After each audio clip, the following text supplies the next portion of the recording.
नमस्कार, सिटी धड़कन चैनल में आप सभी का स्वागत है। मैं वैष्णवी टक्कर आज आपके लिए लेके आई हूँ अपना एक बहुत ही खास कार्यक्रम सहज संदेश, जिसमें हम आज बात करेंगे फैटी लीवर के बारे में।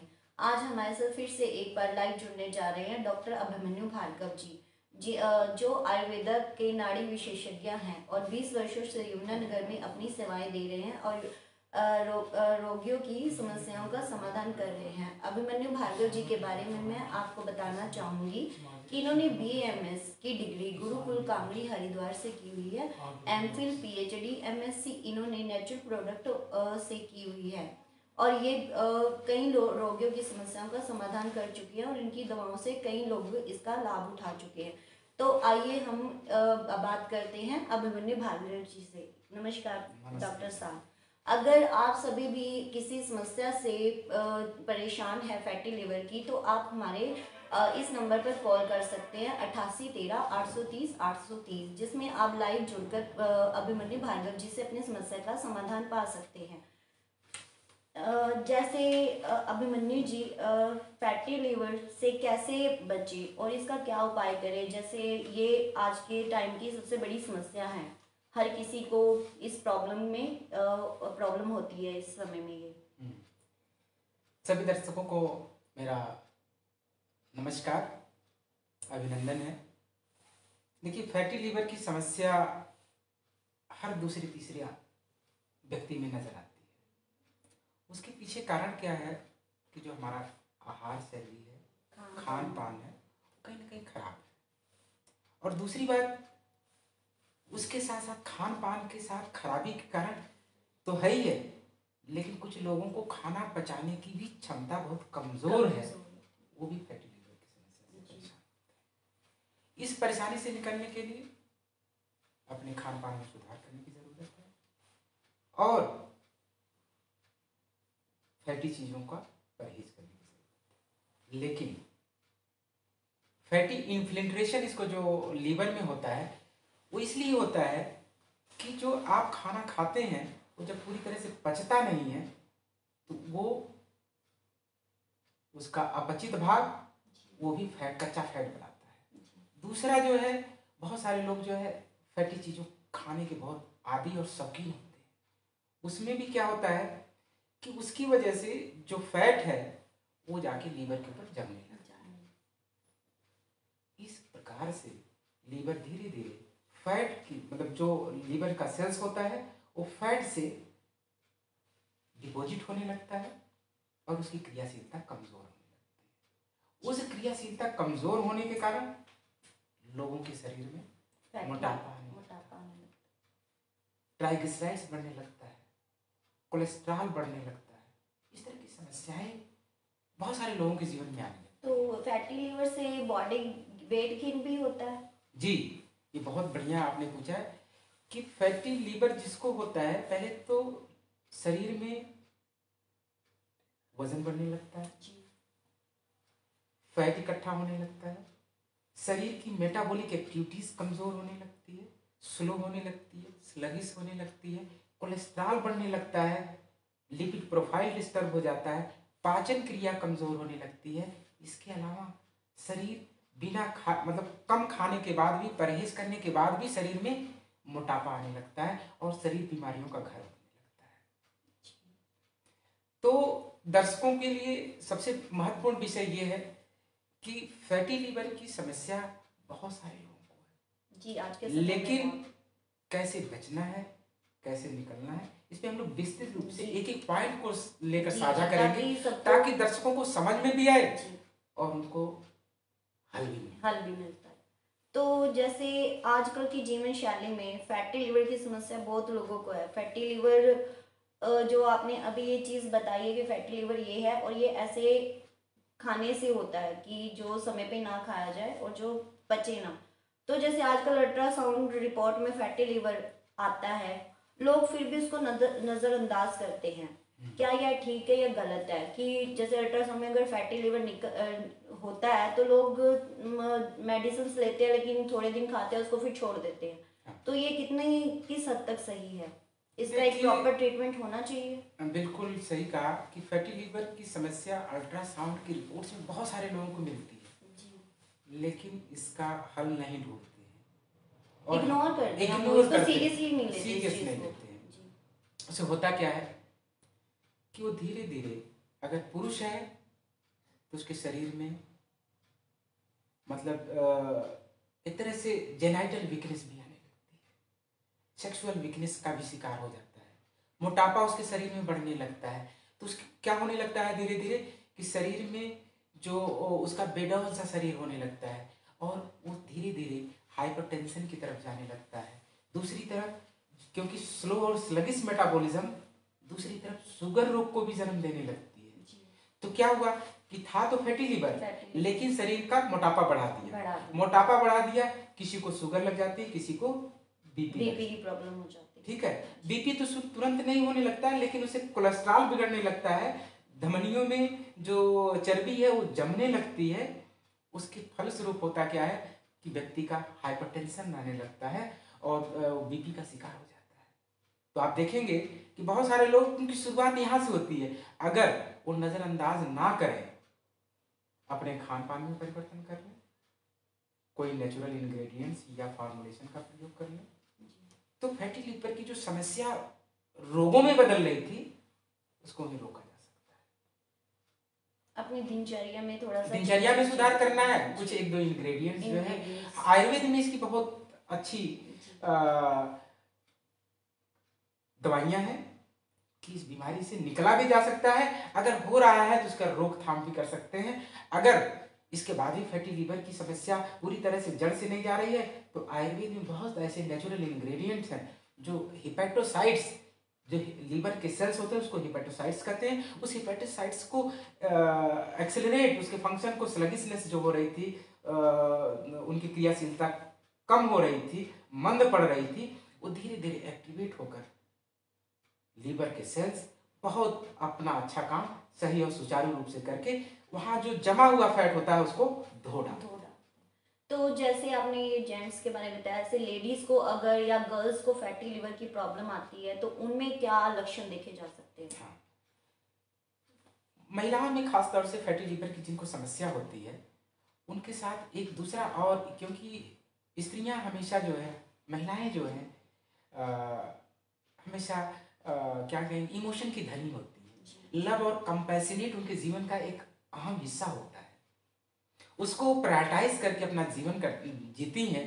उसको होता क्या कि फैटी लिवर हो गया तो उनके शरीर का आकार जो है बेडौल होने लगता है, मोटापा बढ़ने लगता है, साथ में इमोशनली वो थोड़ा सा काफी अटैच्ड फील होती हैं।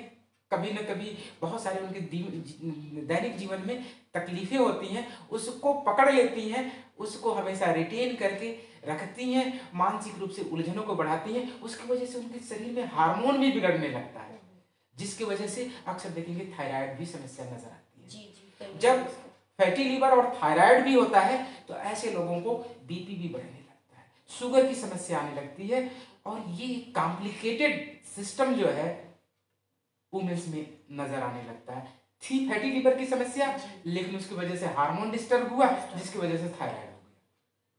तो ये इंटरकनेक्टेड डिजीज होती हैं। अगर रूट काज को ही ध्यान दे दिया जाए, यानी फैटी लिवर के कारणों को ही वहीं पर जड़ से मिटा दिया जाए, तो थायराइड को भी, क्योंकि देखिए शरीर में परिवर्तन तो होते हैं, लेकिन वो मतलब जो है एज के अकॉर्डिंग होते हैं, लेकिन जो पैथोलॉजी डेवलप हुई, जो कारण उसके साथ जुड़ा रहा, उस कारण का निवारण कर दिया जाए प्राकृतिक तरीके से जड़ से जड़ गंभीर से गंभीर समस्याएं जो पैदा हो रही थी वो हट जाती। मतलब लेडीज को फैटी लिवर से काफी प्रॉब्लम्स आ सकती हैं। क्योंकि देखिए इस महिला जो ग्रुप है ये हमेशा ब्यूटी से हमेशा कनेक्टेड रहती है, क्योंकि इनका दो ही चीज खास होती है। एक तो उनका इमोशन, अच्छा प्यार का नजरिया, दूसरा होता है सौंदर्य। सौंदर्य जो है, सौंदर्य को ठीक रखने के लिए उसमें फैटी लिवर अगर उनका है तो सौंदर्य में आगे चल के बाधक होता है। इसलिए फैटी लिवर की समस्या आने से मोटापा की समस्या से भी बच सकते हैं, और उनके शरीर का जो मेटाबॉलिज्म स्लो हो रहा था वो भी सही हो जाएगा, और वो मोटापे के शिकार नहीं होंगी, थायराइड के शिकार नहीं होंगी, शुगर बीपी के शिकार नहीं होंगी, उनके जीवन में खुशहाली खुशहाली रहेगी। तो जो कोई भी हम दर्शक हमारे साथ जुड़े हुए हैं, अगर वो फैटी लिवर की समस्या से परेशान है, तो आप हमारा नंबर एक बार फिर से नोट कर सकते हैं, 8813 830 830। इस पे कॉल करके आप अभिमन्यु भार्गव जी से डायरेक्ट अपनी समस्या का समाधान पा सकते हैं। तो जैसे डॉक्टर साहब, फैटी लीवर किन किन कारणों से होता है? देखिए, फैटी लीवर का मतलब ये है कि फैट का लीवर पर जमा होना, जिसकी वजह से लीवर के सेल्स में सूजन आने लगती है, लीवर बढ़ने लगता है। कभी ये डिपोजिशन फैट का जो है उस पर जमाव ज़्यादा हो जाता है, तो ग्रेड 1 और ग्रेड 2 में इसको आइडेंटिफाई किया जाता है। अगर ये ठीक नहीं किया जाता है तो सिरोसिस जैसी समस्या हो जाती है, यानी सेल्स ही पूरी तरह से डैमेज हो जाते हैं। जब सेल्स डैमेज हो जाएगा तो लीवर का जो काम था, लीवर का सेल्स का काम था, वो बाधित हो गया। तो इसमें खाना पचाने में भी प्रॉब्लम आती होगी पेशेंट को, जिसका फैटी लीवर है। हाँ, तो एक तरह से उसका जो है खाना पचाने की क्षमता कमजोर हो जाती है। और आयुर्वेद के नजरिए से देखा जाए तो जो आप आहार लेते हैं, अगर उसमें फैट का अंश जाते हैं तो वो आपके लिए ज़्यादा ठीक नहीं है। अगर फैट का अंश कम है लेकिन फिर भी आपकी पचाने की क्षमता कमजोर है, तो भी वो फैट का कुछ अंश उसके ऊपर प्रभावी हो जाता है। दूसरी तरफ जो आप, कुछ लोग भूख ज्यादा लगती है लेकिन वो कहते हैं मैं फैट नहीं खाता हूं, मतलब अपने खाने में फैट एक्सेस नहीं लेते हैं, लेकिन उनके भी शरीर में फैटी लीवर कभी मिलती है। उसका पीछे कारण ये है कि ये लोग जो कार्बोहाइड्रेट डाइट ज़्यादा लेते हैं और वर्कआउट कम करते हैं, जिसकी वजह से जो कार्बोहाइड्रेट बॉडी में एक्सेस होता है, जो कोशिकाओं के लिए पर्याप्त में मतलब होने के बाद शरीर में संचित हो जाता है, वो भी फैट में कन्वर्ट शरीर कर देती है। वो फैट भी शरीर पर कहीं कहीं जो है रुक जाता है, उसमें भी एक फैटी लीवर का कारण। फैटी लीवर हो जाता है। ठीक। तो फैटी लीवर में आयुर्वेदा और आयुर्वेद विज्ञान के अनुसार किस प्रकार की पैथोलॉजी होती है? आयुर्वेद विज्ञान के नजरिए से जो फैटी लीवर की पैथोफिजियोलॉजी है, पैथोफिजियोलॉजी का मतलब ये हुआ कि जो शरीर में घटनाक्रम होता है वो कैसे फैटी लीवर को बढ़ाता है, उस विषय को समझने का प्रयास करें। कि आपने आहार लिया, खाना लिया, खाने में इंग्रेडिएंट्स में हमारे carbohydrate, fat, protein, minerals, vitamins, water, यही कंपोनेंट होते हैं मॉडर्न साइंस के दृष्टिकोण से। लेकिन आयुर्वेद के दृष्टिकोण से ये जो है रस आधारित होते हैं, यानी जो फूड है उसमें कहते हैं नहीं कि हमारा खाना 6 रसों का है, षड रस व्यंजन है। इसका मतलब है 6 रसों से परिपूर्ण है। 6 रसों से परिपूर्ण वाला जो व्यंजन होता है उसमें मधुर, अम्ल, लवण, कटु, तिक्त, कसाय, ये रस होते हैं। आपने जैसा अनुभव में भी लोग करते हैं कि ये कड़वा है, ये मीठा है, ये नमकीन है, ये कसाय है। आयुर्वेद में जो पाचन क्रिया होती है, आयुर्वेद के सिद्धांत के अनुसार ये रसों के हिसाब से होती है, जिसमें रसों की बहुलता, रसों का कॉम्बिनेशन, जिसके भोजन में 6 रस होते हैं वो पौष्टिक आहार होता है। पौष्टिकता को शरीर को एक एनर्जी देता है और सभी धातुओं का पोषण करने में पूरा सशक्त और ताकतवर होता है। लेकिन बहुत लोगों की आदत यह है कि पचाने की क्षमता कम है, जठराग्नि उतनी तेज काम नहीं कर रही है, और फिर भी खाना एक अभी खाया, एक तो बिना समय खाया, और फिर दूसरा कोई खाना आ जाता है या कोई खाने की चीज आ जाती है तो उसको भी, उसे भी मना नहीं करते, उसको भी खा लेते हैं, चाहे वो डाइजेस्ट हो, कोई भी डाइजेस्ट ना। ऐसी केस में क्या होता है कि वो अपचन की स्थिति बनी रहती है। ये अपचन भी धीरे धीरे, जो उसमें से फैट का अंश होता है वो तो पहले ही डाइजेस्ट नहीं हुआ, और दूसरी बात हमने ओवरलोड कर दिया और जठराग्नि आपकी कमजोर है, तो हुआ क्या, उसके फलस्वरूप जो फैट का अंश था वो बिल्कुल डिग्रेड हुए ही बॉडी में एब्जॉर्ब होने लगता है। वो फैट, जैसे नहीं कहते हैं, कुछ लोगों को ऐसा है कि थोड़ा सा भी फैट लेते हैं वो पूरे शरीर में कहीं ना कहीं जमने लगता है। जमने का मतलब कि कहते हैं कि मैं तो कुछ ऐसी कोई चीज भी नहीं खाता हूँ और मैं फुलावट आ रही है, भारीपन आ रहा है, फैटी टिश्यूज बढ़ रहे हैं। इस तरह की विकृति जो होती है, ये ऐसा नहीं है कि एक समय में ही फैट बढ़ने लगता है। ये आयुर्वेद के सिद्धांत के मतलब एक कंटिन्यूअस प्रोसेस है, कंटिन्यूअस फिनोमेना है। उस फिनोमेना में कहीं चेंजेस होने की वजह से ये परेशानी जब होने लगती है तो वो काबू नहीं आती। काबू पाने के लिए जठराग्नि को नियंत्रित करना बहुत जरूरी है। खान पान में थोड़ा अपनी जो पचाने की क्षमता है उसको ध्यान देते हुए खाना खाना है। दूसरी बात, खाना अगर आपने समय से नहीं खाया तो उस पर जरूर विचार करें कि सही समय से खाना खाएं और जो आपके शरीर के अनुकूल है वही खाएं। तीसरी बात यह है कि इन सब का विचार करने के बाद भी ये सब कुछ ठीक होता है तो ये भी ध्यान दें कि बिल्कुल जब तक पहले पचा हुआ जो पहले का खाना खाया हुआ है अगर वो सही ढंग से नहीं पचता है तब तक दूसरे आहार को नहीं खाना चाहिए। अगर ले भी, अगर समय हो गया है तो कम मात्रा में। ये सब जो है छोटी छोटी सावधानियां आपको गंभीर समस्या से बचाती है। इसीलिए कहा जाता है ये सब लाइफ स्टाइल की डिसऑर्डर है, क्योंकि लाइफ स्टाइल डिसऑर्डर में क्या है, आजकल देखेंगे, आजकल क्या एक हमारा फैशन है, आप कहीं भी जैसे बहुत सारे लोगों की अपनी अलग अलग की प्रोफाइल है, अलग अलग के काम है, अलग अलग के जॉब है, अलग अलग के सिस्टम है। कुछ लोग जो मार्केटिंग करने वाले हैं उन लोगों के सामने एक चैलेंज होता है कि सुबह से निकल गए, 10 लोगों के पास मिलना है, कोई भाई, कोई मित्र, कोई जो है सगा संबंधित मिलता है, उसके यहाँ चाय पानी नमकीन वो हमेशा चलता है, सारा दिन चलता है। मतलब सुबह तो नाश्ता करके निकले थे, दिन भर कोई चाय खा रहा है, कोई नमकीन खा रहा है, कोई, और फिर इसके बाद 12 बजे या मतलब 1 से 2 के बीच लंच भी कर रहा है। तो उसने अपने खाना पचाने की क्षमता को धीरे धीरे डाउन कर दिया, अपने एसिड फैक्टर को एग्रावेट किया। तो ये सब कारण जो है जठराग्नि को मंद कर देते हैं, पाचन जो पावर है उसको कमजोर कर देते हैं। इस स्थिति के कारण ऐसी विकृति जब बहुत देर तक बनी रहती है तो ये समझ लीजिए कि हालत आपके पेट की खराब हो रही है, और वो जो अनडाइजेस्टेड फूड है, वो अनडाइजेस्टेड फूड कहीं ना कहीं आपके फैटी लीवर को बढ़ाता है, परेशानी का कारण बनता है। तो जैसे एलोपैथ में फैटी लीवर का कोई उपचार सफल लोगों को नहीं मिलता, क्या आयुर्वेदा में फैटी लीवर का बहुत बेहतर उपचार है एलोपैथ से ज्यादा? देखिए, आयुर्वेद सिद्धांत फैटी लीवर के लिए, समस्या के लिए, और आयुर्वेद के जो नेचुरल इंग्रेडिएंट्स हैं बहुत ही कारगर है।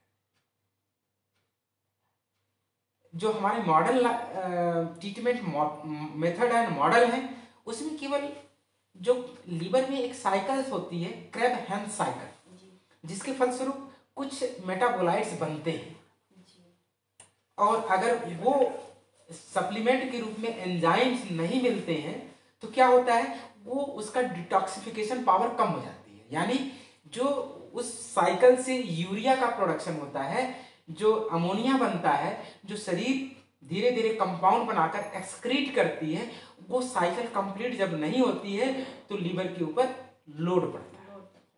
जब लीवर के ऊपर वो लोड पड़ता है तो मॉडर्न साइंस में 1-2 इंग्रेडिएंट केवल हैं जो साइकिल को एक्सेलरेट करने में मदद करते हैं, जो एस्पार्टेट और इस तरह के एंजाइम्स का कॉम्बिनेशन होता है, जैसे यूडोलिन वगैरह का कॉम्बिनेशन आप पढ़ेंगे उसमें इसी तरह की दवाई। लेकिन आयुर्वेद उस साइकिल को ही केवल एक्सेलरेट करने का काम नहीं करता है, बल्कि जो उसमें डेपोजिशन हो रहा है, फैट रुक रहा है, उसको भी पूरी तरह से खत्म करने के साथ साथ आपके डाइजेस्टिव पावर को भी ठीक करता है, और जो लीवर सेल्स है, जो हिपेटोसाइट्स है, जो फैट के प्रभाव से अपनी क्रियाशीलता को कमजोर कर रहे हैं, उसको भी एक्सेलरेट करता है। ये आयुर्वेद की खूबी है, जिसकी वजह से आयुर्वेद के नेचुरल इंग्रेडिएंट हिपेटोसाइट्स को एक्सेलरेट करके उसकी फंक्शन को बेहतर करके उसमें सेल्स में जो फैट जमा होता है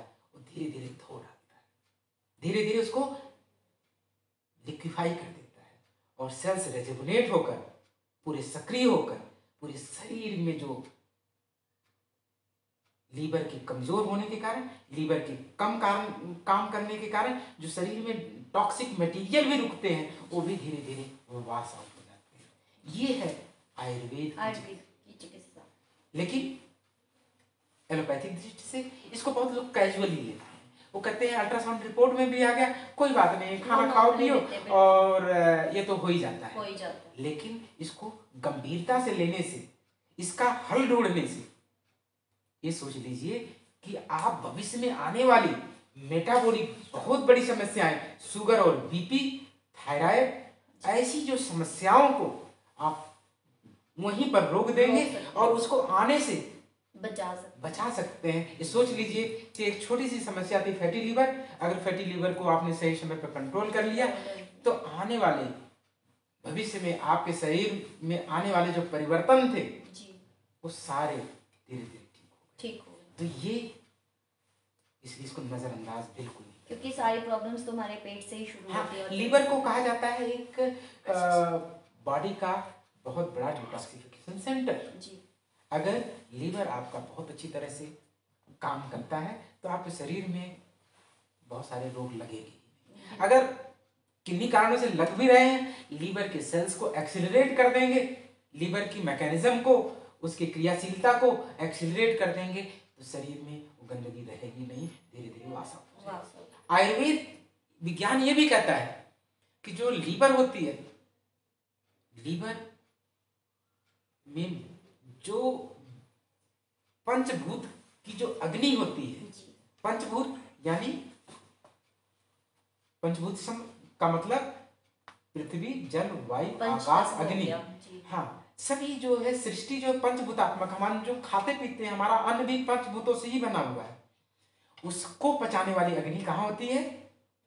लीवर में ही होती है। इसीलिए आपने बड़े बुजुर्गों से कहते सुनते जरूर मिलेंगे कि जिसका लीवर ठीक है, जिसका लीवर ठीक काम करता है, वो सब कुछ पत्थर भी पचा सकता है। मतलब ये कहा जाता है कि पत्थर भी पचा सकता है, एक पुरानी कहावत है। बिल्कुल, इसका मतलब है कि लीवर में वो पंचभूताग्नि अग्नि है, पंचभूतों को पचाने वाली जो एलिमेंटल लेवल पर अग्नि होती है, जो फायर होती है, वो वही होती है। और उसकी विकृति होने की वजह से शरीर में मेटाबॉलिक डिजीज का शुरुआत वहीं से होती है। इसलिए सभी लोगों को यह ध्यान देना चाहिए जो लोग फैटी लीवर की समस्या से परेशान हैं और इसका सामना चाहे ग्रेड 1, ग्रेड 2 से कर रहे हैं, या इसको बहुत कैजुअल लेते हैं, या इससे आने वाली समस्याएं जो है डिसलिपिडमिया हो गई, जो कोलेस्ट्रॉल का मतलब उसमें किसी का कोलेस्ट्रॉल बड़ा होता है, किसी का ट्राइग्लिसराइड्स बड़ा होता है, किसी का एचडीएल बड़ा होता है, किसी का वीएलडीएल, ये सब जो प्रोफाइल में जो डिस्टर्बेंसेस हैं वो भी फैटी लीवर को अगर ठीक किया जाए तो वो भी ठीक। अदरवाइज क्या होता है, लोग जो है फैटी लीवर की समस्या है और दूसरी तरफ क्या करते हैं, कोलेस्ट्रॉल की दवाई खाते हैं। बिल्कुल, कोलेस्ट्रॉल देखिए रूट काज तो था आपका लीवर, और कोलेस्ट्रॉल की आपने दवाई खाया, और कोलेस्ट्रॉल की दवाई जब तक खाते रहते हैं पता चलता है तब तक कंट्रोल होता है, फिर इसके बाद हो जाता है। तो ऐसे लोगों को, बहुत सारे लोगों की समस्या होती है कि जब तक मैं दवाई खाता हूँ तब तक मेरा जो है कोलेस्ट्रॉल का लेवल नॉर्मल रहता है, ट्राइग्लिसराइड ठीक रहता है, लेकिन जैसे ही दवाई में कुछ समय के लिए छोड़ देता हूँ तो फिर समस्या वही की वही है। इसका मतलब ये समझने का प्रयास कीजिए कि रूट काज क्या था, उनको सही ज्ञान नहीं होता और ना डॉक्टर उनको सही ज्ञान देते, इसीलिए वो कोलेस्ट्रॉल की दवाइयां ही खाते हैं और फैटी लीवर को नजरअंदाज करते हैं। क्योंकि कोलेस्ट्रॉल, यूरिक एसिड को अगर जड़ से मिटाना है तो आप लीवर को ठीक करना है। उसमें वो वैसे दालें वगैरह का परहेज करते हैं कि दालें खाइए तो कोलेस्ट्रॉल बढ़ गया। नहीं, फैटी लीवर मतलब फैट की चीजें खाएंगे तो आपका कोलेस्ट्रॉल बढ़ गया, प्रोटीन ज्यादा खाएंगे तो आपका यूरिक एसिड बढ़ गया। तो लोग जो है दाल, पनीर ऐसी चीजें छोड़ देते हैं, लेकिन परहेज तो जरूर करते हैं, लेकिन उनका फिर भी वो कंट्रोल नहीं होता। बहुत सारे लोग मुझे शिकायत करते हैं कि मैं जो है ये अंग्रेजी वाली दवाई लंबे समय से खा रहा हूँ, जब तक खाया तब तक ठीक रहता हूँ, फिर अगर 2-3 महीने का गैप हो जाता है तो फिर वही समस्या हो जाती है। इसका कोई जड़मूल रूप से नष्ट करने का, खत्म करने का कोई आयुर्वेदिक तरीका है? मैं उनको, जो मैं अपनी सफल चिकित्सा देता हूँ फैटी लीवर की, उसमें और इन बीमारियों के जो मेटाबॉलिक डिसऑर्डर्स होता है उसमें मैं लीवर का ध्यान देते हुए फैटी इन्फ्लेमेशन से बचाता हूँ। फैटी लीवर की स्थिति से पहले उसको जड़मूल रूप से समाप्त करने का, खत्म करने का प्रयास करता हूँ, ताकि उसके शरीर में जितने भी मेटाबॉलिक एक्टिविटीज़ हो रही हैं जो पैथोलॉजी में ना बदलें, वो रेगुलेट होती रहे, सिस्टम नॉर्मल रहे, उसकी ज़िंदगी खुशी और खुशहाल। जी, तो अगला क्वेश्चन मेरा आपसे ये है, फैटी लीवर की समस्या अधिक ठीक नहीं होती तो रोगी को किन किन तकलीफ का होना या किन किन बीमारियों का होने का खतरा रहता है? फैटी लीवर समस्या एक बहुत, जैसा हम लोग अभी चर्चा ही कर रहे हैं कि बहुत कुछ चीजें आपने बता भी दी, बहुत कॉमन समस्या है समाज की। और इग्नोरेंस, फैटी लीवर प्रॉब्लम का इग्नोरेंस, ये समझ लीजिए सबसे पहले आपका लिपिड प्रोफाइल को डिस्टर्ब करेगा, यानी कोलेस्ट्रॉल को बिगाड़ेगा, जो अभी आप बता रहे थे। जी, इसका मतलब अगर कोलेस्ट्रॉल बिगड़ेगा तो जो खून वाली नाड़ियां हैं उसमें वो सक्रिय हुई, उसमें कोलेस्ट्रॉल जमेगा। जब कोलेस्ट्रॉल जमेगा धीरे धीरे ब्लॉकेज हो सकती है, इससे कोई और प्रॉब्लम, ब्लॉकेज हो सकती है, हार्ट की प्रॉब्लम डेवलप होगी, बीपी की प्रॉब्लम शुरू हो जाएगी, बीपी बढ़ने की प्रॉब्लम शुरू हो जाएगी, और स्थिति क्या रहेगा कि उसको हाइपरटेंशन की दवाई और कोलेस्ट्रॉल की दवाई। कुछ लोगों को जिनके फैटी लीवर है और पेट और जो है नितंब, यानी जैसे कमर का निचला हिस्सा, उस पर बहुत ज्यादा जब फैट हो जाता है और पेट का आकार ढोलक जैसे होने लगता है, तो ऐसे लोग जो है शुगर के रोगी बन जाते हैं। फैटी लीवर हुआ या उनकी अपनी खान पान, लाइफ स्टाइल, या खाना ज़्यादा, अल्कोहल का ज़्यादा इस्तेमाल करना, बहुत ज़्यादा फास्ट फूड का इस्तेमाल करना, या बहुत ज़्यादा ऐसी चीज़ खाना कि जिसकी वजह से पचा नहीं पाना, शरीर धीरे धीरे उनका चर्बी जो है पेट और नितंब पर जब रुकने लगती है, और फैटी लीवर, उधर फैटी लीवर की भी समस्या एग्जिस्ट कर रही है, वो क्या करती है, शुगर के रोग की तरफ पहुंचा देती है। तो मतलब आपका कहने का मतलब कि जैसे अगर पेट की चर्बी बढ़ती है या हमारे पीछे से चर्बी बढ़ती है, कमर पर चर्बी ज्यादा आती है, तो उससे शुगर की प्रॉब्लम मतलब हो सकती है किसी को भी। अगर शरीर आपका ढोलक की आकार का हो, जिस व्यक्ति का शरीर ढोलक की आकार का हो रहा है, यानी यहाँ और यहाँ चर्बी नहीं आ रही है, केवल चर्बी पेट पे आ रही है और नितंब पे आ रही है, तो इसका मतलब ये समझिए कि वो रोग की तरफ बढ़ रहा है, शुगर का संभावित रोगी है। अगर वो ध्यान दे दिया, मतलब बहुत गंभीर समस्या है, मतलब शरीर खुद अपना रूप रंग खुद बताती है कि इस तरह की व्याधि हो रही है, इसको देखो, क्योंकि प्रकृति कोई अकस्मात आपको दुख नहीं देती है जी, धीरे धीरे अगर आपके कारणों से जो दुख पैदा भी होता है तो वो समझ लीजिए कि उस दुख को आने से पहले ही, मतलब बायोलॉजिकल साइन और सिम्टम शरीर खुद रिफ्लेक्ट करती है कि आप बच सकते हो, आप निकल सकते हो। तो मैं दर्शकों को ये बताना चाहता हूँ, जिन दर्शकों का शरीर ढोलक के आकार का हो रहा है, यानी पेट की चर्बी बढ़ रही है और हिप पर चर्बी बहुत ज्यादा बढ़ रही है, तो ऐसे लोगों को जरूर ध्यान देना चाहिए। और साथ में फैटी लीवर की समस्या है तो वो लोग संभावित डायबिटीज के रोगी हो सकते हैं। वो अपना जरूर HB1AC जो ग्लूकोज इंडिकेटर है वो जरूर कराकर इसका वो कराएं कि वो संभावित प्री डायबिटिक तो नहीं है, वो प्री डायबिटिक का साइन है, लेकिन अपनी इन्वेस्टिगेशन से भी उसको श्योर कर लें, डबल श्योर कर लें कि प्री डायबिटिक है, तो अपनी खान पान में बदलाव करें और स्थितियों से निकलें जी, और इसका इलाज कराएं तो ये बहुत मतलब पूरी जिंदगी भर दवाई खाने से बच सकते हैं। मतलब थोड़ा सा ध्यान देना है, लाइफ स्टाइल में चेंज करना है, आहार में परिवर्तन करना है। फैटी लीवर की समस्या है तो फैटी लीवर की समस्या को सही सलाह और सही समाधान प्राकृतिक तरीके से लेकर मिटा देना है। लेकिन इसके अलावा भी शुगर और हाइपरटेंशन के अलावा तीसरी समस्या आती है कि कुछ लोगों में ये दोनों कारण एक दूसरे को मिल जाते हैं, क्योंकि जिन लोगों को डायबिटिक है वो आगे चल के कुछ समय के बाद हाइपरटेंसिव भी हो जाते हैं, मतलब वो रक्तचाप के भी यानी बीपी के भी पेशेंट हो जाते हैं।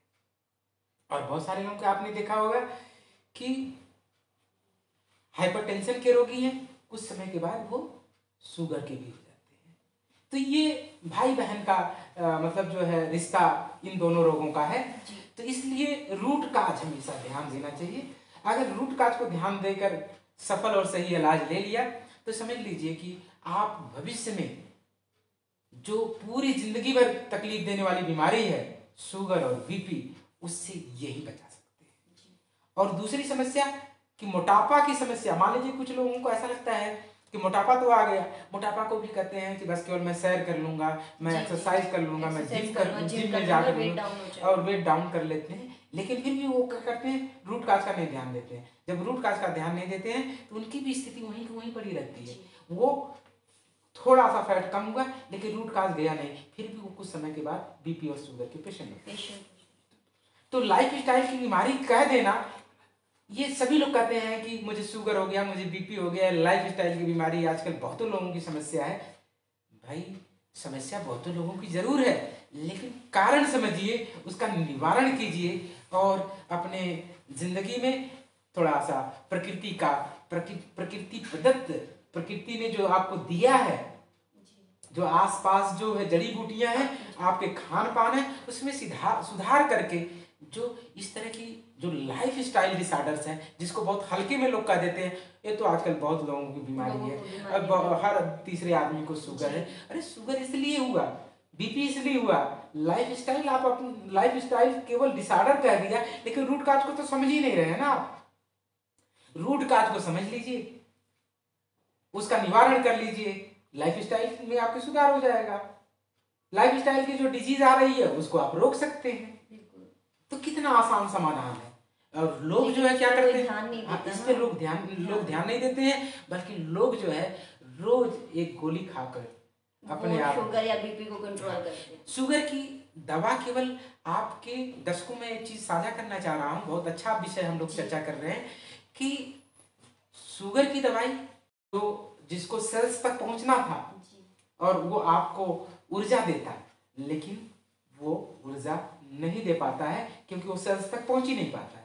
वो आपके खून में, धमनियों में केवल बहता रहता है, जिसकी वजह से आपका खून प्रिक करने के बाद टेस्ट किया जाता है तो ओ माय गॉड इतना बढ़ा हुआ है, शुगर कंट्रोल नहीं हो रही है। एक मन का दबाव, दूसरी बात आपका मेटाबॉलिक डिसऑर्डर्स, इन चीजों के जाल में पूरी जिंदगी भर इंसान फंसा रहता है। अगर सही समय पे अगर इन चीजों का ध्यान दिया जाए तो आप देखेंगे जिन लोगों को 2-3 साल का शुगर है या जल्दी में शुगर हुआ या प्री डायबिटिक है, वो तो पूरी जिंदगी भर दवाइयों के जाल से बच सकते हैं, मेटाबॉलिक सिस्टम को रिवर्स कर सकते हैं आयुर्वेद के सिद्धांत में, आयुर्वेद के तरीके से। ये पूरी तरह से संभव है। हमारे पास बहुत सारे ऐसे रोगी हैं जो प्री डायबिटिक हैं और 2-3 साल के डायबिटीज से सफर करते हैं। ऐसे लोगों की टेस्टमोनी हमारे उस पे यूट्यूब चैनल पर हमारे डाली हुई है। जिन दर्शकों को विश्वास नहीं होता है कि डायबिटीज रिवर्स भी हो सकती है, अगर जेनेटिक फैक्टर नहीं है, लाइफ स्टाइल डिसऑर्डर से जेनेटिक फैक्टर नहीं है, तो उसको रिवर्सल करना तपस्या है, वैदिकी भी तपस्या है और तो रोगी का भी एक जो है नजरिया है। में इसको कैसे रिवर्स किया जाता है, इसको डिटेल्स में वही मैं बताना चाह रहा हूँ कि जिन लोगों को है इस तरह की प्रॉब्लम। जी एक मिनट हम कॉल लेना चाहेंगे। हेलो जी नमस्कार, जी बोलिए।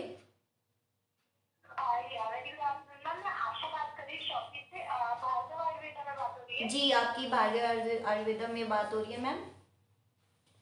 तो कोई क्वेश्चन पूछना चाहते हैं आप? अभी इस समय लाइव प्रोग्राम चल रहा है, आप अपना बीमारियों से संबंधित क्वेश्चन कर सकते हैं। इसके बाद में कोई बात कुछ पूछनी होगी तो हो सकती है। तो हम लोग ये रिवर्स के बारे में बात कर रहे थे कि फैटी लिवर को कैसे रिवर्स किया जा सकता है आयुर्वेदा में। देखिए फैटी लिवर को रिवर्स करने का बहुत आसान तरीका है जी। जिनको फैटी लिवर हो रहा है वो थोड़ा वेजिटेरियन डाइट पे आ जाए, फ्रूट्स और वेजिटेबल्स अपने डाइट में 60-70% ऐड कर ले। वेजिटेबल्स हरी या कोई भी वेजिटेबल्स? हाँ वेजिटेबल्स का मतलब जो हमारे सीजनल वेजिटेबल, हाँ जी। सीजनल वेजिटेबल्स जो अवेलेबल हमारे आसपास रहती हैं, जी। और प्रकृति ने बड़ी बेशुमार गिफ्ट हर व्यक्ति को समय समय पर देते रहते हैं कि हर सीजन में आपको सीजन के अनुसार बहुत अच्छी अच्छी सब्जियां आते हैं, फ्रूट्स आते हैं, उसका पूरी तरह से एंजॉय करना चाहिए। और अपने खाने में जिन लोगों को फैटी लीवर की समस्या है उसको 60 से 70% का एवरेज फ्रूट्स एंड वेजिटेबल पे रखना चाहिए, ग्रेन्स की मात्रा और जो फैटी चीज़ों को उस पर परहेज करना चाहिए। दूसरी चीज़ ये बदलाव, थोड़ा सा वर्कआउट करना चाहिए, जो शरीर के अंदर कुछ कोशिकाओं में जो जमा हुआ फैट है वो धीरे धीरे खत्म हो जाए। और तीसरा ध्यान ये देना चाहिए कि जो लीवर की एक्टिविटीज़ को एक्सेलरेट करने वाले इंग्रेडिएंट्स हैं, नेचुरल इंग्रेडिएंट्स हैं, जैसे कुटकी है, चिरायता है, भुई नीम है, भुई आंवला है, ये सब बहुत अच्छे इंग्रेडिएंट्स होते हैं जो लीवर के सेल्स के फंक्शन को एक्सेलरेट करते हैं। तो इस तरह से बनी हुई दवाइयाँ भी इस्तेमाल करके लीवर के सिस्टम को सही कर सकते हैं, फैट जो जमा हुआ उसको गलाया जा सकता है। तो फैटी लिवर में हमें किस तरह का खान पान, मतलब किस तरह का खान पान करना उचित रहता है फैटी लिवर में? अभी बताया कि आपको वेजिटेबल्स और फ्रूट्स का अधिक से अधिक इस्तेमाल करें, फैटी चीज़ों का परहेज करें, और ये फास्ट फूड वगैरह, हाँ वो तो खास तौर से इसमें अवॉइड ही करना चाहिए, अन्यथा जो है मेटाबॉलिक जो है प्रॉब्लम आपकी बढ़ती जाएगी। कुछ लोग बहुत कम खाना खाते हैं, बहुत हेल्थ कॉन्शियस होते हैं, फिर भी उन लोगों को फैटी लिवर क्यों होता है? बहुत अच्छा क्वेश्चन है। क्योंकि लोग जो आहार लेते हैं, मतलब खाना जो रूटीन में क्योंकि खाते हैं, कईयों का वेट भी कम होता है, हाँ, लेकिन उसके बाद भी फैटी लिवर होता है। हाँ बिल्कुल सही क्वेश्चन किया, क्योंकि उनकी पचाने की क्षमता कमजोर है जी। जो उन्होंने अपने रूटीन लाइफ स्टाइल में जो डाइट लेते हैं उसमें थोड़ा सा फैट का अंश थोड़ा ज़्यादा होता है। और दूसरी बात, उनके भी वैसे व्यक्तियों का जो शरीर से दुबले पतले हैं, उनका फिर भी फैटी लिवर आ रहा है, मोटापा नहीं आ रहा है, संयमित जो जीवन तो जी रहे हैं, लेकिन उनका खाना पचाने की क्षमता कमजोर है। उनको जठराग्नि को यानी डाइजेस्टिव पावर को बढ़ाने की जरूरत है, स्ट्रांग करने की जरूरत है। और जैसे ही डाइजेस्टिव पावर को स्ट्रांग करेंगे उनकी समस्या अपने आप ठीक हो जाएगी। और ऐसे लोगों को, जो लोग दुबले पतले हैं, उनको भी फैटी लीवर है तो उनकी समस्या बहुत हल्की फुल्की होती है, वो बहुत जल्दी रेक्टिफाई भी हो जाती है। क्योंकि कहा जाता है कि जो मोटा शरीर रोग का घर होता है, दुबला शरीर देखने में जरूर कमजोर लोगों को दिखता है, लेकिन वो लोग काफी रोगों से दूर रहते हैं। तो मोटापे से बढें, क्योंकि मोटापा शरीर का एक जो है मतलब सुंदरता का भी एक ग्रहण है, और दूसरी तरफ कई प्रकार के रोगों का घर भी है। तो इसलिए अपने शरीर को स्वस्थ और सुखी बनाने के लिए आयुर्वेद और प्रकृति का सहारा लें, और मोटापा है तो मोटापे से लड़ें और निकलें। अगर निकलने में सहजता नहीं होती है तो हमारे जैसे बहुत सारे वैद्य हैं पूरे भारत में और विश्व में अलग अलग केंद्रों में काम कर रहे हैं, संस्थाओं में काम कर रहे हैं, उनकी मदद लीजिए, उससे आपको हल मिलेगा। भार्गव आयुर्वेदा संस्थान इसमें बहुत खास बात देता है, क्योंकि बहुत लंबे शोध और लंबे अनुभव के बाद बहुत सटीक और सरल दवाइयों द्वारा इलाज करने में पूरी तरह से सक्षम है और सफल भी। फैटी लीवर में भार्गव आयुर्वेदा संस्थान किस प्रकार से आयुर्वेदिक सिद्धांतों का फॉलो कर इलाज देता है? ये हमारा हाँ, दर्शकों को और कुछ हमारे चिकित्सक बंधु भी हमारे इस प्रोग्राम को देख रहे होंगे तो उनको भी मदद मिलेगी कि देखिए, फैटी लीवर की समस्या को ठीक करने के लिए जो आयुर्वेद का मौलिक सिद्धांत है, यानी फंडामेंटल प्रिंसिपल, उसको ध्यान देते हुए इलाज करना है। फंडामेंटल प्रिंसिपल कहें तो हर व्यक्ति की बॉडी का नेचर अलग होता है, और ये बाय बर्थ एक गिफ्टेड जेनेटिक कोड सिस्टम होता है, वो हर व्यक्ति का अलग अलग है। उसको डोसिक लेवल को समझकर उसकी विकृति का कारण क्या बन रहा है, कोई जरूरी नहीं है कि फैटी लीवर का एक ही कारण हो सकता है, मल्टीपल फैक्टर होते हैं। उसको आयुर्वेद के नजरिए से कैसे देखा जाता है कि कौन सा दोष इस फैटी लीवर को बढ़ा रहा है, उसको अंडरस्टैंड करना है, उसको रेगुलेट करना है, उसको इक्विलिब्रियम फेज में लाना है, और साथ में लीवर के सुचारू और उसकी जो है क्रियाशीलता को सही बनाए रखने के लिए जो हर्बल इंग्रेडिएंट्स हैं, हर्बल फार्मुलेशंस हैं, उसका सही और सटीक चयन करके उस इलाज के साथ जोड़ना है। पहला तो हुआ डोसिक लेवल पर हमने मतलब फाइंड आउट कर लिया, पता कर लिया कि ये अमुक व्यक्ति का, इस रोगी का, इसका पित्त बढ़ा हुआ है, पित्त के कारणों से हो रहा है या कफ के कारणों से हो रहा है या पित्त कफ दोनों कारणों से हो रहा है, इसका ज्ञान सटीक होना चाहिए। फिर इसके बाद उसके आधार पर इंग्रेडिएंट्स का सिलेक्शन होता है कि कफ को और पित्त को कौन सी ऐसी इंग्रेडिएंट्स हैं आयुर्वेद के जो इस संबंध को डिटैच कर सकते हैं, तोड़ सकते हैं। जैसे ही उस संबंध का विच्छेद होगा, विघटन होगा, फिर वो जो है उसके साथ अगर लीवर की बेहतर दवाई दी जाएगी तो लीवर सेल्स पर ये समझ लीजिए कि एकदम टारगेटेड वर्क करेगी, और उस टारगेटेड वर्क से होगा कि फैटी लीवर की जो प्रॉब्लम थी वो खत्म हो जाएगी, उसका समाधान मिल जाएगा, और उसकी वजह से जो बॉडी में मेटाबॉलिक डिस्टरबेंसेस शुरू हो गए थे, जो जड़ बनाना शुरू कर दिए थे बड़ी बीमारी का जन्म देने के लिए, वो भी धीरे धीरे खत्म हो जाते हैं।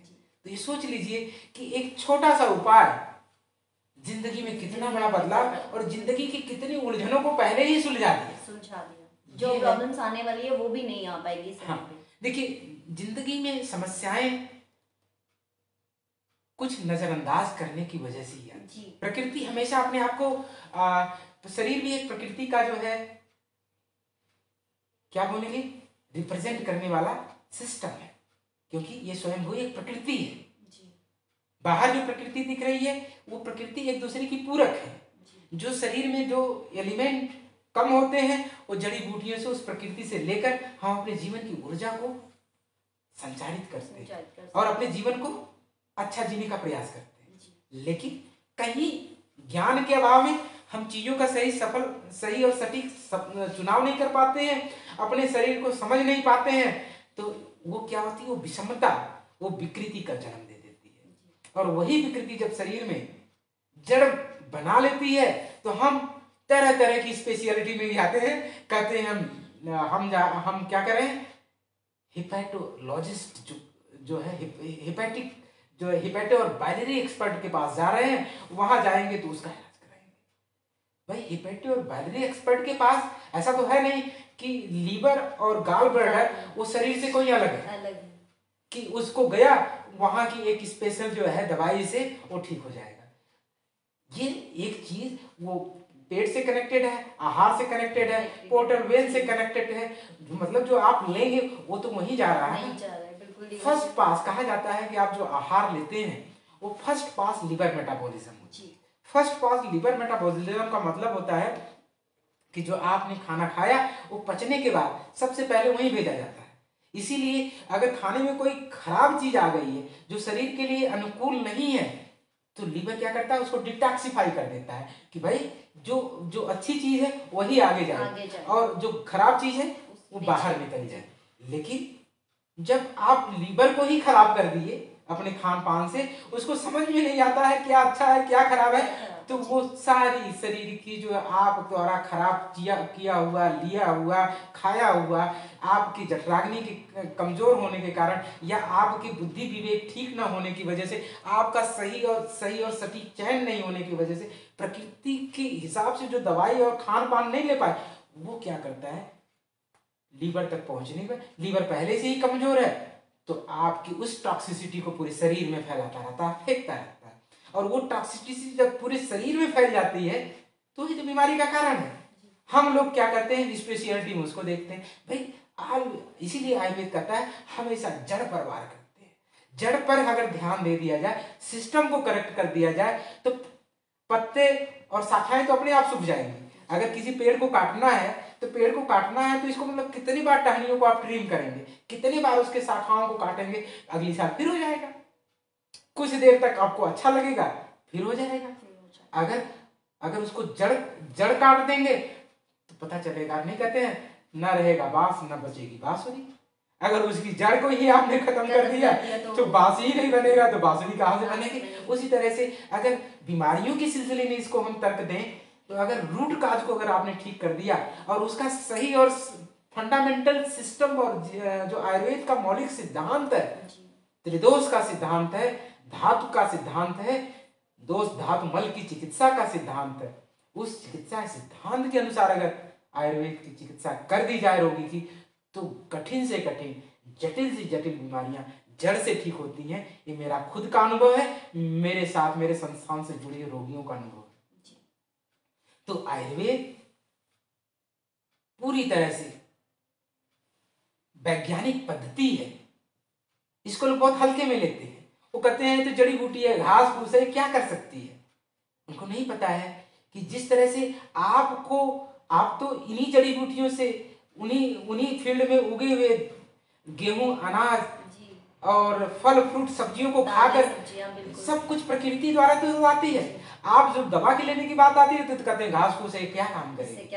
हमारे कुछ चिकित्सक बंधु भी हैं इस पैथी से जो बहुत अच्छा प्रेम नहीं रखते हैं, उसका काट भी करते हैं और ये क्या कर दिया, इसमें कुछ है, पता चलेगा तुम्हारा गुर्दा खराब कर देगा, तुम्हारा वो खराब कर देगा, तुम्हारा वो खराब कर। ये भ्रांतियां समाज में कहीं न कहीं हमारे समाज को स्वस्थ रहने में बाधक बन रही है। तो हम सभी को इस चीजों पर जरूर ध्यान देना चाहिए। हर पद्धति में एक विशेषता है, हर पद्धति में एक खूबसूरती है। वो खूबसूरती अगर व्यक्ति के जीवन के लक्ष्य से जुड़ी हुई है, परोपकार से जुड़ी हुई है, जीवन में सुकून और स्वास्थ्य से जुड़ी हुई है, तो जरूर उसका पालन करना चाहिए और उसको पालन करने से उसकी जिंदगी में खुशहाली आ सकती है। क्योंकि हमारे जो है देखेंगे चिकित्सा पद्धतियां बहुत है, लेकिन सबका लक्ष्य एक ही है। लक्ष्य एक है, किसी को स्वास्थ्य अच्छा देना, उसको रोग मुक्त करना। अगर हमारा लक्ष्य एक है तो लक्ष्य को ध्यान देते हुए जो चीज जहां अच्छी है उसका जरूर फॉलो कराना चाहिए, उसके बारे में जरूर बताना चाहिए, जिससे हमारा एक स्वस्थ समाज का निर्माण होगा। जब हमारा स्वस्थ समाज निर्माण होगा तो हम लोग स्वस्थ रहेंगे, प्रसन्न रहेंगे, एक दूसरे के लिए सकारात्मकता में अच्छी बात सोचकर दूसरे के जीवन में खूबसूरती और बहुत अच्छा एक जिंदगी देने में कामयाबी दे सकते हैं। इसलिए तो जो चीज जहां अच्छी है उसका प्रयोग जरूर करना चाहिए।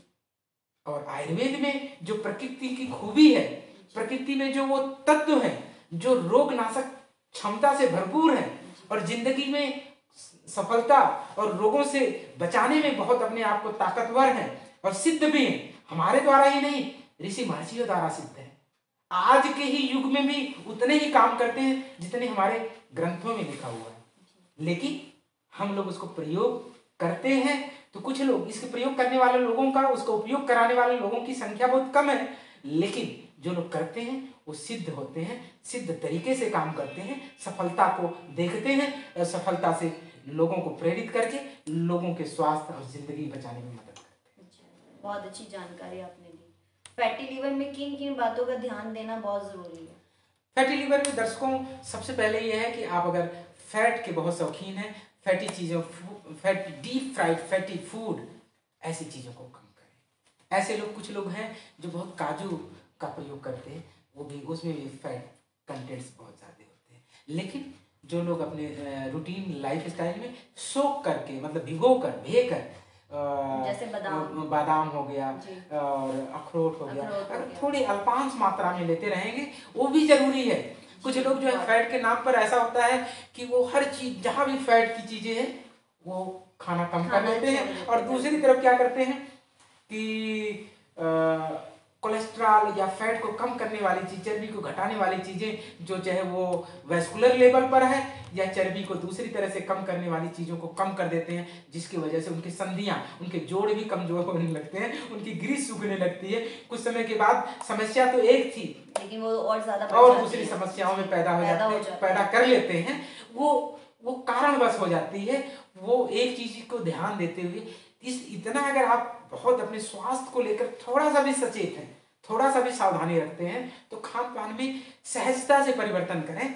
एकाएक सारी चीज बंद नहीं करना है, थोड़ा थोड़ा, क्योंकि आज थोड़ा सा टर्न 1 इंच का लेंगे तो धीरे धीरे वो आपके शरीर पर उसका इफेक्ट और डेंट आज का 1 इंच का डेंट और आपके खान में 1% का बदलाव 10 दिनों में वो 10% के बदलाव पर दिखने लगेगा और 2 महीने के बाद आप 100% ठीक हो जाओगे। तो ये खूबी है। तो बदलाव इस तरह से करने की जरूरत है। खान पान में थोड़ा सा परिवर्तन करें, अपने जठराग्नि को पचाने की पावर को बढ़ाएं। अगर जठराग्नि की पचाने की पावर नहीं बढ़ा पा रहे हैं, नहीं आपको ऐसा लगता है पेट की कोई समस्या नहीं है, तो फिर भी उतना ही आहार लीजिए जितना आप पचा सकते। इससे ज्यादा खाने की जरूरत नहीं है, क्योंकि खाना आप जब तक खूब चबा के नहीं खाएंगे। कई लोग बहुत जल्दबाजी में खाना खाते हैं। ऐसे लोग भी जो है फैटी लिवर की समस्या से परेशान होते हैं, क्योंकि ध्यान कहीं खाना जो है पेट के अंदर जा रहा है। जब तक आपके यहाँ के सेल्स माइंड को बताने में, सूचना पहुंचाने में जितना समय लगाते हैं, तब तक आप जो है, कुछ लोग हो जो खाना की मात्रा अधिक ले लिए जितना की जरूरत नहीं थी। जब वो शरीर में खाना अधिक गया है, मैंने कहा कि जो खाना आपका, चाहे वो कार्बोहाइड्रेट है चाहे प्रोटीन है, फैट नहीं है, फिर भी अगर आवश्यकता से ज्यादा ले लिया तो शरीर में जो अनवांटेड आपकी एनर्जी थी वो कन्वर्ट हो जाती है फैट में। क्योंकि फैट इसलिए बॉडी बना के रखता है क्योंकि अकस्मात इमरजेंसी में जरूरत पड़ती है, तो वही फैट डिग्रेड होकर आपको ऊर्जा देता है। बहुत सारे लोग जैसे नहीं कहते हैं कि मैं आज क्या कर रहा हूं, उपवास करता हूं। उपवास करते हैं तो इसका मतलब नहीं है कि उनके शरीर में जो स्टोर फैट है वो मेटाबोलाइज होता है, वो एनर्जी का कारण बनता है। ऐसा नहीं है कि जो आज रोज आप खाते हो वही तुरंत ऊर्जा देता है। ऊर्जा के लिए शरीर के पास संरक्षण होता है। आपको एक चीज बहुत इंपॉर्टेंट बताना चाह रहा हूं कि आपने देखा होगा महिलाओं में फैट ज्यादा क्यों होता है? क्योंकि हद से ज्यादा जेंट्स से ज्यादा लेडीज ही फैटी होती है। हाँ, फैटी ज्यादा क्यों होती हैं? मैं एक क्योंकि बहुत अच्छा प्रश्न है कि फीमेल्स, चाहे वो किसी भी वैरायटी का, चाहे हमारे जितने भी ये समुदाय है, किंगडम है, एनिमल किंगडम है, उस एनिमल किंगडम में भी अगर लेके चले तो वहां पर भी मेल और फीमेल में फीमेल ज्यादा जो है फैटी होती है। इसके पीछे कारण है। इसका क्या कारण? उसका कारण यह है कि इनके बीच में, इनके जीवन में जो जैसे क्या बोलते हैं, प्रोजनी, जब संतान पैदा करने की स्थिति होती है तो इनके शरीर में एनर्जी की जरूरत होती है। तो और इसीलिए देखा जाता है पुरुषों को ठंड भी अपेक्षाकृत ज्यादा लगती है, स्त्रियों को कम लगती है। शादी विवाह में आपने देखा होगा कि सबसे अधिक जो है कम जो है कपड़े जो है स्त्री ग्रुप अपने जो है सौंदर्य को लेकर ऐसा प्रस्तुत करते हैं क्योंकि उनको सच में ठंड कम लगती है। लेकिन उसके पीछे कारण क्या है? फैटी डिपोजिशंस, फैट का जो है इकट्ठा होना, गर्मी का रोधी होता है। फैट को मतलब जो है मतलब बाहर से जो बॉडी का टेम्परेचर, थर्मो रेगुलेशन, शरीर की इंटरनल एनर्जी को, इंटरनल हीट को मेंटेन रखता है। एक्सटर्नल हीट के कांटेक्ट, मतलब जो एक्सटर्नल टेम्परेचर कम हो रहा है तो फैट की लेयर इतनी है कि अंदर की हीट जो है बाहर नहीं जा पाती है, जिससे उनका शरीर गर्म रहता है। उनको ऐसा महसूस भी नहीं होता मुझे ठंड लग रही है। तो ये है टेक्निकल फैक्टर। तो इसीलिए हमें फैटी चीजों से एक मतलब अगर जो स्टोर्ड है उसको अगर ज्यादा है तो उसको डिग्रेड करने का मौका देना चाहिए। उपवास भी करना चाहिए, बीच बीच में हफ्ते में एक दिन जो उपवास कर देने से जो अनवांटेड एनर्जी जो स्टोर्ड थी वो धीरे धीरे शरीर में यूटिलाइज हो जाती है, तो भी फैट कम करने का एक बहुत बढ़िया काम है। और दूसरी बात, जो हमारे रोज सोच लीजिए जो अंग, जो सिस्टम इतने लंबे समय से बिना कुछ रुके, बिना कुछ थके अगर वो काम कर रहा है तो सोच लीजिए उसको भी हमें रेस्ट देना चाहिए। और ये भी बहुत अच्छी चीज है। और एक चीज मैं और उन लोगों को बताना चाहूंगा इस सेहत संदेश के माध्यम से कि कुछ लोग जो है ना रात को बहुत देर से खाना खाते हैं। मैं तो उन दर्शकों के लिए मेरा अनुरोध है, निवेदन है, अगर स्वस्थ जीवन में रहना चाहते हैं तो देर रात का खाना कम करें या इसको स्किप करें, लिक्विड डाइट पे रखें, जिससे कि अपनी जिंदगी में आने वाले मेटाबॉलिक समस्याओं से बच सकते हैं और बचा सकते हैं। तो फैटी लिवर के रोगी को किन किन बातों का ध्यान देना चाहिए जिससे कि उनके जीवन में और बीमारियां ना पैदा हो? देखिए, बीमारियों का कारण का पता लग गया जी, आपने सारे कारण बताए। और बीमारियां कौन कौन सी होती हैं? शुगर, बीपी, थायराइड, मोटापा। और ये फैटी लीवर के कारण आती है। हाँ, फैटी लीवर की शुरुआत होती है, क्योंकि एक बार फैटी लीवर हुआ, मोटापा बढ़ा, फिर मोटापा को कंट्रोल नहीं किया तो फिर फैटी लीवर बढ़ा दिया। मतलब एक दूसरे को टिग्गर करते हैं, और ये टिग्गर करके एक दूसरे को बढ़ाकर, मतलब फैटी लीवर बढ़ा, मोटापा बढ़ाया, मोटापा बढ़ गया, फैटी लीवर बढ़ गई, एक दूसरे को टिग्गर करके आपके शरीर के मेटाबॉलिक सिस्टम को बिगाड़ दिया। और यही नहीं, इसीलिए कई बीमारियां जन्म ले लेती है। इसके फलस्वरूप शरीर में टॉक्सिन्स बनने लगते हैं, क्योंकि शरीर का लीवर वो एक ऐसा डिटॉक्सिफिकेशन सेंटर है जहां से जितना भी शरीर में जाने अनजाने में शरीर द्वारा बना हुआ विष है, उसको अगर डाइजेस्ट करता है तो लीवर ही करता है। तो लीवर की सुरक्षा करें, वो आपकी जिंदगी की सुरक्षा करेगा। तो इसलिए बड़ी और गंभीर बीमारियों, मेटाबॉलिक जो समस्याएं आज की जिंदगी में बहुत सारे हैं, और मेटाबॉलिक समस्याओं का हल अगर किसी के पास है, वो प्रकृति के पास है। अन्यथा मतलब पूरे जीवन भर उसी दवाई पर निर्भर रहना पड़ेगा। या तो टैबलेट से जिंदगी जीना शुरू कर दीजिए, या प्रकृति की ओर लौटकर अपनी जिंदगी को सुधार लीजिए। और जैसे कि आपको दवा की जरूरत रहनी पड़ेगी। दवा लेना कोई सबके लिए दवा जरूरत की चीज है, दवा कोई मिठाई नहीं है।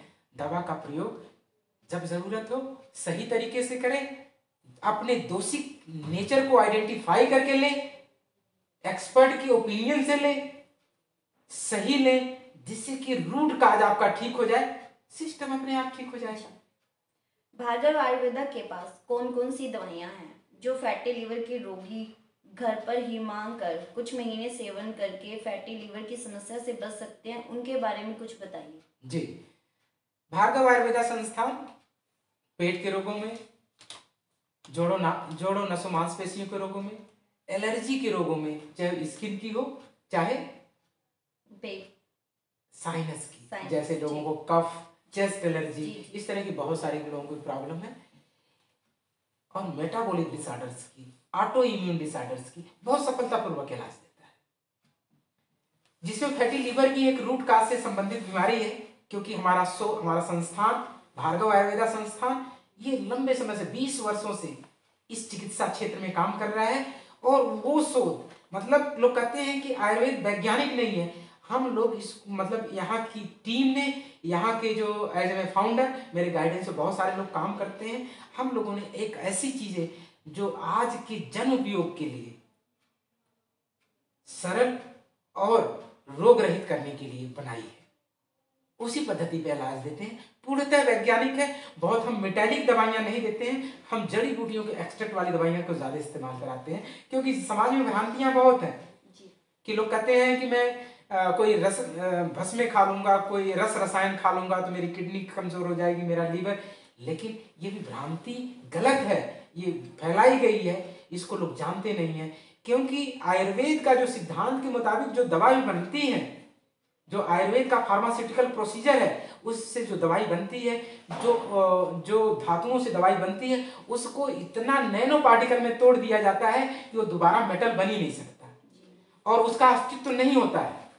लेकिन वो एक नैनो पार्टिकल के रूप में काम करती है और शरीर में सभी तरह की धातुओं की जरूरत है। जैसे हम कहते हैं ना कि वो लीजिए फला दवाई में जिंक है, जिंक जो है बहुत शरीर के लिए ठीक है, नसों के लिए अच्छा है। तो जिंक अगर आयुर्वेद से जाएगा तो कहते हैं ये आपका गुर्दा खराब करेगा, ये आपके नसों को खराब करेगा। और वही जिंक जो है एलोपैथिक या और दूसरी जो है आजकल एडवर्टीजमेंट में प्रोडक्ट होते हैं उसमें मिला दिया जाता है, तो लोग कहते हैं कि इसमें सब कुछ ठीक है। ये एक तरह से मार्केट की डिप्लोमेसी है, जिसकी वजह से लोग जो है समझ नहीं पाते हैं कि सत्य क्या है। सत्य के भ्रम में, सत्य की खोज में तो रहते हैं, लेकिन भ्रम में ही जिंदगी बीत जाती है। सत्य क्या है? वो सार्वभौमिक है, वो हमेशा सत्य ही रहेगा। प्रकृति जैसे हमेशा सत्य है। सूरज जो है पूरब से निकलता है, सर्वथा सत्य है। पश्चिम में डूबता है, सर्वथा सत्य है। पृथ्वी गोल घूमती है, सर्वथा सत्य है। लेकिन ये प्रकृति जो हम आए हैं, जीवन जो मिला है ये प्रकृति का एक उपहार है, एक जिंदगी में सही काम करने का मौका है। सही काम मौका अनुसार समाज के लिए, देश के लिए, अपने लोगों के लिए उनकी खुशियों का कारण बने, उनकी जिंदगी में सहयोग करें और इस तरह से उनको सफलता और सरलता की तरफ ले जाएं। भार्गव आयुर्वेदा संस्थान फैटी लीवर की समस्या के लिए लीवो डिटॉक्स कैप्सूल बनाया है और एक यकृत शोधन का टैबलेट भी बनाया है। और क्या बनाया है? काया शोधन का टैबलेट बनाया है। ये दवाइयां ये फैटी लीवर और टॉक्सिन्स को खत्म करने के लिए 100% कारगर हैं। आप जो मेरे चिकित्सक बंधु देख रहे हैं इसको समझ सकते हैं, या जो मेरे दर्शक जो मेरे चिकित्सा संस्थान से जुड़े हुए हैं उनको भी मैंने वो दवाई दिया होगा, वो समझ नहीं पाए होंगे ये क्यों मिलती है, लेकिन मैं लगभग हर प्रिस्क्रिप्शन में लोगों को देने का प्रयास करता हूं ताकि सिस्टम ठीक होगा तो रोग ठीक होगा। वो आते तो मेरे पास एक रोग को लेकर, मैं जो है उनके लिए भार्गव आयुर्वेदा संस्थान उनके समस्त रोगों का एक सिंपल सा प्रोटोकॉल देता है, जिससे वो कहते हैं कि मेरी ये समस्या ये भी थी, ये भी ठीक हो गई, मेरे मस्कुलर पेन थी वो भी ठीक हो गई, मुझे भूख नहीं लगती थी वो भी ठीक हो गई, गैसियस प्रॉब्लम थी वो भी ठीक हो गई, नसों में खिंचाव होता था वो भी ठीक हो गया। लेकिन वो ठीक कैसे संभव हुआ? हमने रूट काज को पकड़ा, रूट काज को खत्म करने का सिस्टम बना दिया, नेचर से उसका समाधान दे दिया और वो ठीक हो जाते हैं। तो उनको ऐसा लगता है, अजूबा सा लगता है। मैं कहता हूँ अजूबा नहीं है, मैं अपनी नब्ज, क्योंकि मैं नाड़ी के आधार पर दोषिक लेवल को असेस करता हूँ। देखिए बहुत सारे लोग कहते हैं कि नब्ज से, आज के चिकित्सा पद्धति में नब्ज का क्या रोल है? मैं तो कहता हूँ हर व्यक्ति को स्वस्थ अस्वस्थ दोनों को नब्ज का जो है परीक्षण जरूर कराना चाहिए, क्योंकि केवल रिपोर्ट आपकी जितनी भी मॉडर्न मेडिकल पैथोलॉजी सिस्टम है केवल ये बता सकता है कि रोग कहां पर हो रहा है, कौन सी चीज में विकृति हो रही है, लेकिन पहले ये नहीं बता सकता है कि कौन सा अंग कमजोर हो रहा है, कौन सी रोग की होने की संभावना है, किस तरह से शरीर रोग से ग्रसित हो सकता है। ये अगर कोई बता सकता है वो आयुर्वेद ही बता सकता है, आयुर्वेद का नाड़ी एक्सपर्ट ही बता सकता है। तो सोच लीजिए कि अगर नब्ज निदान करने से, आपके खान पान में परिवर्तन करने से, आपके लिए सही सटीक नेचुरल इंग्रेडिएंट का सिलेक्शन कर देने से आपके जीवन में कितना सुधार हो सकता है आप समझ नहीं सकते हैं। इसका उदाहरण एक देकर समझाने का प्रयास करता हूं कि बहुत सारे लोग हैं जो तकलीफ तो उनकी शरीर महसूस करती है, लेकिन क्या करते हैं, पैथोलॉजी की रिपोर्ट कराते हैं, खून पेशाब जांच करा के कहते हैं इसमें कुछ नहीं निकला, ओहो ये तो मैं तो सब कुछ नॉर्मल है। लेकिन मेरे दर्शकों, मैं अपना अनुभव आप लोगों के साथ साझा कर रहा हूं कि जब तक आपका जो पैथोलॉजी की रिपोर्ट नॉर्मल रेंज का मतलब होता है लोअर लिमिट और हायर लिमिट दोनों के बीच, यानी लोअर लिमिट और हायर लिमिट दोनों डिवाइडेड बाय 2 करके अगर उस लेवल पर नहीं आता है तो उसको नॉर्मल ना समझे। यानी ऑप्टिमम लेवल पर अगर आपकी रिपोर्ट है तब आप स्वस्थ हैं। कुछ लोग कहते हैं कि मेरा ट्राइग्लिसराइड्स जो है ठीक है, 200 होना चाहिए, 180 होना चाहिए, मेरा तो 170 है, ठीक है। ऐसा नहीं है, उसका लोअर लिमिट ले, हायर लिमिट ले, मतलब एक होता है उसमें लिखा होता है ना इतना से इतने के बीच होना चाहिए, उतने बीच का मतलब है उन दोनों को जोड़कर डिवाइड बाय 2 कर दीजिए, और अगर उस वैल्यू के पास अगर आपका इन्वेस्टिगेशन रिपोर्ट आती है तो समझिए कि आप ठीक है, नहीं तो आपको उसका इलाज लेना चाहिए, उसका समाधान लेना चाहिए, तभी जो है आप उस विकृति से निकल पाएंगे। ये है तरीका। अगर फिर भी इसके बाद भी सब कुछ रिपोर्ट नॉर्मल है, अगर शरीर लक्षणों को प्रकट कर रही है, इसका मतलब ये ना समझें कि आपका शरीर रोगग्रस्त नहीं है। इसका मतलब आपका शरीर रोग के लक्षणों को व्यक्त कर रहा है, लेकिन आपकी पैथोलॉजी उस तरह की डेवलप नहीं हुई है, क्योंकि लक्षण पहले आते हैं, पैथोलॉजी की रिपोर्ट बाद में आती है। तो इसलिए अगर लक्षण शरीर व्यक्त कर रहा है तो उसका समाधान जरूर ढूंढिए। प्रकृति से आप जो है पैथोलॉजी की रिपोर्ट या पैथोलॉजिकल जो फिजियोपैथोलॉजिकल कंडीशंस जो भविष्य में डेवलप होने वाली है, जो आपकी गंभीर समस्याओं का कारण बनने वाली है, उसको आप जड़ मूल रूप से अर्ली डायग्नोसिस से मतलब निपट सकते हैं, बच सकते हैं। इसीलिए कहा जाता है prevention is better than cure, यानी ये प्रिवेंशन का ध्यान देते हुए मतलब रोकथाम का सिस्टम एडॉप्ट करने से, सही तरीका अपनाने से आप सोचिए कि गंभीर से गंभीर समस्याओं का हल कितना आसान है। लोग कहते हैं नहीं चिकित्सा बहुत कठिन है, चिकित्सा में बहुत ज्यादा पैसे लगते हैं, ऐसा कौन सा पैसा, समय ज्यादा लगते हैं, ऐसा कुछ भी नहीं है। ये आपकी गलती की वजह से इतना पैसा लग रहा है, आपकी गलतियों की नजरअंदाज करने, आपकी समस्याओं को नजरअंदाज करने की वजह से आप समस्याओं और इमरजेंसी में फंसते हो। अगर आपने ये चीज पहले समझ ले तो ना ही इमरजेंसी में जाएंगे, ना ही कभी आपको कॉम्प्लिकेटेड प्रॉब्लम होगी, ना ही आपको किसी तरह उनको नजर आए तो उसी टाइम दवा लेनी चाहिए उनको। हमारे बड़े बुजुर्ग जो है पहले ऐसे होते थे, उनकी जीवन शैली इतनी अच्छी होती थी, कभी जो है वैद्य के पास भी उनको जाने का जो है अवसर नहीं प्राप्त होता था। इसलिए नहीं होता था, उनको समय से खाना, समय से पीना, समय से रहना, समय से अच्छा सोचना और जीभ की लोलुपता उनके अंदर नहीं रहती थी, स्वाद और खाने से उनका लगाव नहीं रहता था। खाना को उस तरह से खाते थे, सादा खाना होता था उस समय। खाना इसलिए खाते थे शरीर की तुष्टि के लिए, शरीर की पुष्टि के लिए। आज हम लोग खाना व्यंजन बहुत अच्छा बना हुआ तो 2 कटोरी ज्यादा खा लेते हैं, 2 फुलके ज्यादा खा लेते हैं। ये कहीं न कहीं हमारे सिस्टम को धीरे धीरे ओवरलोड करते हुए रोगों का जन्म देने लगता है। बीमारियों का रूट काज यही है। इनको जिनकी जीवन शैली, हम लोग जीवन शैली से रोग कह के एक जो है थोपी मतलब सोची और थोपी परंपरा मान लेते हैं कि ये तो होता ही है, जबकि ऐसा नहीं है। क्योंकि हम मान लेते हैं कि आजकल तो लोगों को शुगर होता ही है, आजकल लोगों को थायराइड तो बहुत सारे, एक दूसरे को देखकर समझते और समझाते हैं, जबकि बिल्कुल गलत है। अरे भाई उसकी जीवन शैली में थोड़ी सी खराबी रही हो गया है तो उसको रिवर्स करो ना। अगर आपके जीवन शैली में अगर ऐसी गड़बड़ी हो रही है जिनको कारणों से ये रोग पैदा हो रहा है, उसको आप क्यों नहीं रोकथाम करते हो? उसको रोको ना, उससे बचो ना, तो हो सकता है कि आप अपने आप को भी बचा दोगे और दूसरे के लिए उदाहरण भी बनोगे और तीसरे को भी ठीक करने के लिए आप प्रबंध कर सकते हो।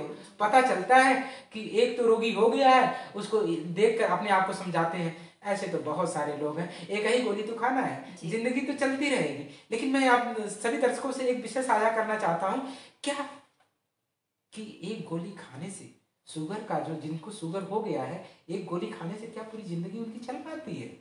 कभी क्या होता है, कुछ समय के बाद डोज बढ़ जाता है, कुछ समय के बाद नसों में खिंचाव होने लगता है, कभी कहते हैं गुर्दा फेल हो गया, कभी कहते हैं कई बार शुगर की वजह से अंग भी गलने शुरू हो जाते हैं बॉडी। शरीर, शुगर शरीर का एक दीमक की जैसा है, शरीर को इतना कमजोर कर देता है कि ढांचा तो होता है लेकिन शरीर में ऊर्जा नहीं होती है। जब ऊर्जा नहीं रहेगी तो शरीर में वो सकारात्मक जो एक एनर्जी होनी चाहिए, एक भाव होना चाहिए, एक जीवन में किरदार होना चाहिए समाज के लिए, अपने परिवार के प्रति, वो धीरे धीरे कम होने लगता है। जिंदगी जैसा अपनी ही जिंदगी अपने ऊपर ही बोझ बन जाती है। तो इसे कैसे बचा जा सकता है? प्रकृति से बचा जा सकता है, प्रकृति के नियमों को पालन करके बचा जा सकता है, प्रकृति के जो घटक द्रव्य हैं, जो इंग्रेडिएंट्स है, उसका सही प्रयोग करके बचा जा सकता है, सही मार्गदर्शक के सानिध्य से लिया जा सकता है, सही विचारक के मार्गदर्शन से लिया जा सकता है। हमारे वेदों की संस्कृति में सारी चीजें तो हैं, हम केवल मान लेते हैं कि ये चीजें जीवन में होती तो हैं, बस केवल ये मानकर छोड़ देते हैं। छोड़ना नहीं है, इसको पकड़ना है, क्योंकि हमारे वैदिक विधाओं में वो ताकत है, वो व्यवस्था है, वो ऊर्जा है। ये सब आपके लिए है, वो किसी व्यक्ति विशेष के लिए नहीं है, ये आप हम सभी लोगों के लिए है। इसका सही प्रयोग करें, सटीक प्रयोग करें, एक्सपर्ट की ओपिनियन से प्रयोग करें, जल्दीबाजी ना करें, क्योंकि जीवन एक दिन में सफलता नहीं। जीवन में अगर आपका आज का लक्ष्य होता है तो उसको पूरा करने में कई वर्षों लग जाते हैं, और अगर आपका सतत चिंतन और सकारात्मक प्रयास नहीं रहता है तो सही प्रयास करने के बाद भी विफलता हाथ लगती है। इसका मतलब कि आपकी तो सोच ठीक थी, आपके अंदर वो जज्बात भी था, ऊर्जा भी थी, लेकिन लक्ष्य क्यों प्राप्त नहीं हुआ? इसका मतलब कहीं ना कहीं कमी थी। उन कमियों को ढूंढिए, कमियों से निकलने के लिए प्रबंध कीजिए। अपने आप बहुत से तकलीफों से प्राकृतिक तरीके से बिना वैद्य हकीम डॉक्टर तक पहुंचे ही आप वेदों की संस्कृति को अपनाकर अपने आप को स्वस्थ, तंदुरुस्त, सुखमय जीवन जीते हुए अपने आसपास के परिवेश को सफल और सुखद बना सकते हैं। ये मेरा खुद का नजरिया है, मेरे भार्गव आयुर्वेदा संस्थान का नजरिया है। हम लोग वेद वैदिक जो हमारी विरासत है उसको स्थापित करने के लिए, वैज्ञानिक बनाने के लिए, वैज्ञानिक तरीके से इस्तेमाल करने के लिए उपधा और संविधा देने का प्रयास कर रहे हैं।